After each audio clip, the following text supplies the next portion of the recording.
A'udzubillahiminasyaitonirrajim. Bismillahirrahmanirrahim. Assalamualaikum warahmatullahi wabarakatuh. Alhamdulillahirabbil alamin. Wabihi nasta'in ala umurid dunya waddin. Wassalatu wassalamu ala asrafil mursalin wa ala alihi wa sahbihi ajmain. Amma ba'd.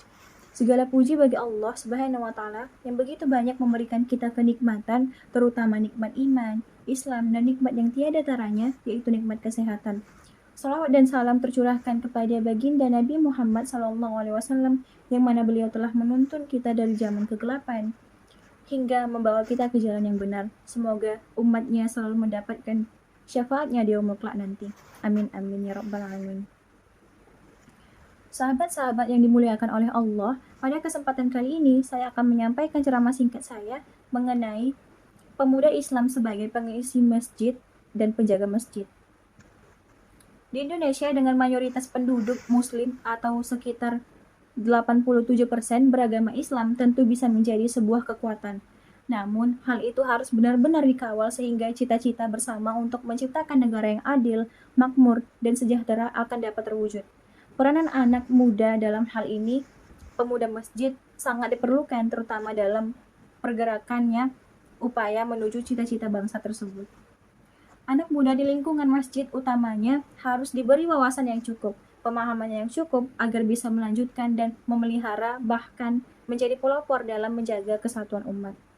Karena Islam memberikan perhatian besar kepada mereka bahkan sejak dini. Di masa lalu, banyak pemuda hebat karena generasi sebelumnya adalah orang-orang hebat. Oleh karena itu, negara memberikan perhatian besar pada generasi muda ini. Pemuda adalah masa di mana mereka memiliki kepekaan yang tinggi, berpikir kritis, dan mampu mengoptimalkan setiap potensinya. Pemuda merupakan tonggak kekuatan suatu bangsa atau golongan karena dalam jiwa pemuda terdapat jiwa semangat yang tinggi. 23 tahun Nabi Muhammad SAW berdakwah di kota Mekah dan Madinah. Dua kota itu kita kenal saat ini sebagai kiblatnya umat Islam di seluruh penjuru dunia saat ini dan sampai akhir zaman. Sebagai seorang muslim diwajibkan untuk menimba ilmu apa yang Allah perintahkan dan apa yang telah Allah larang kepada utusannya, yaitu Nabi Muhammad SAW. Karena itu merupakan kewajiban bagi setiap muslim.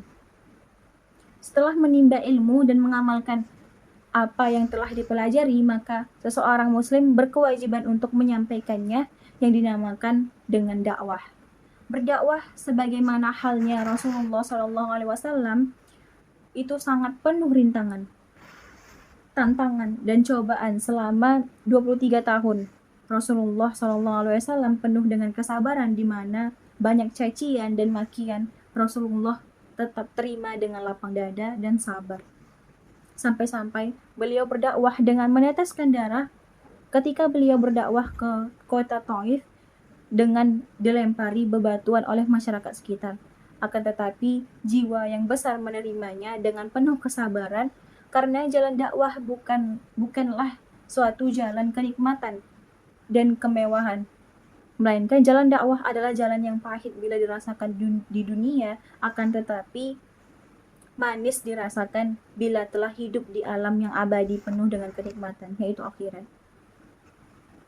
Pada zaman Rasulullah, beliau mengutus seorang pemuda yang cerdas keilmuannya dan kuat dalam fisiknya ke daerah yang cikal bakal menjadi kota kedua umat Islam setelah Mekah, yaitu kota Madinah yang sebelumnya dikenal dengan kota Yathrib. Beliau mengutus seorang pemuda yang bernama Mus'ab bin Umair. Mus'ab bin Umair diutus oleh Rasulullah untuk memberi pengajaran mengenai Islam kepada orang-orang Ansor atau orang-orang Madinah di sana.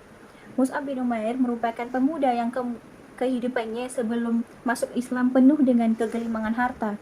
Setelah masuk Islam, Mus'ab meninggalkan kehidupan yang penuh kenikmatan yang dijalaninya dan lebih memilih bersyiar di jalan Allah Subhanahu wa taala. Saat itulah Rasulullah SAW memilihnya untuk sebuah tugas yang paling besar di masanya, yaitu menjadi duta beliau di Madinah. Itulah salah satu contoh gambaran seorang pemuda di masa Rasulullah. Jiwa dan raganya mengabdi kepada agama ini dengan penuh keikhlasan dan hanya berharap ridho Allah Subhanahu wa taala. Dengan kemampuan delegasi dan tutur kata yang baik akan diterima dakwah Mus'ab bin Umair di kota Madinah.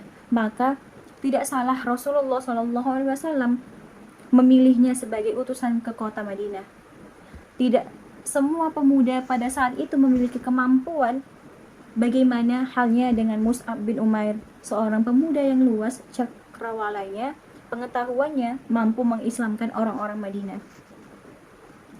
Inilah pelajaran bagi pemuda-pemuda Islam saat ini untuk lebih mementingkan mensyiarkan agama yang dibawa oleh Nabi Muhammad SAW ketimbang melakukan hal-hal yang tidak ada manfaatnya.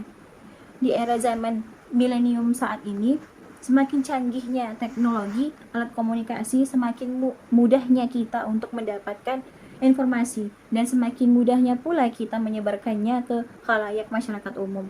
Dan sebagai pemuda Islam yang bijak dan cerdas, kita juga harus menggunakan kepada hal-hal yang bermanfaat bagi diri kita sendiri ataupun bagi masyarakat luas umumnya.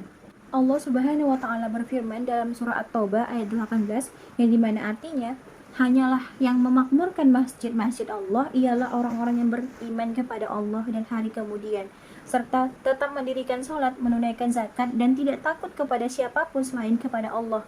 Maka merekalah orang-orang yang diharapkan termasuk golongan orang-orang yang mendapatkan petunjuk. Dalam sebuah riwayat juga dikatakan bahwa Nabi Muhammad SAW juga menjelaskan dengan sabdanya, jika kamu melihat orang rajin mendatangi masjid, maka persaksikanlah ia sebagai orang yang beriman. Hadis riwayat At-Tirmizi. Dari firman Allah dan sabda Rasulullah tersebut dapat kita simpulkan bahwasanya orang yang rajin mendatangi masjid atau memakmurkan masjid, maka ia termasuk orang yang beriman kepada Allah Subhanahu wa taala serta di hari kemudian kelak. Lalu ada cara generasi muda dalam memakmurkan masjid apabila kita tidak bisa menjadi imam sholat berjamaah ataupun menjadi penceramah, khotib. Kita bisa memakmurkan masjid dengan cara-cara, yaitu yang pertama, membersihkannya dan memberikannya wewangian. Hal ini telah diperintahkan oleh Rasulullah sebagaimana diceritakan oleh radhiyallahu anhu. Rasulullah memerintahkan untuk membangun masjid-masjid di perkampungan-perkampungan, lalu dibersihkan dan diberi wewangian. Lalu ada sebuah cerita pada masa Rasulullah di mana pada saat itu Rasulullah pernah kehilangan seorang wanita atau pemuda berkulit hitam yang biasa menyapu sampah di masjid.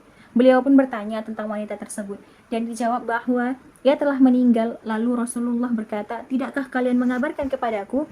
Dan Abu Hurairah menjawab seolah-olah mereka meremehkan kedudukan wanita itu atau pemuda tersebut. Maka Nabi Muhammad berkata, "Tunjukkan kepadaku kuburannya." Dan mereka pun menunjukkannya. Lalu Rasulullah SAW mensolatinya, yaitu sholat atas jenazahnya dan bersabda, "Sesungguhnya kuburan ini penuh kegelapan bagi penghuninya, tetapi Allah meneranginya untuk mereka dengan doaku buat mereka." Hadis riwayat Bukhari dan Muslim.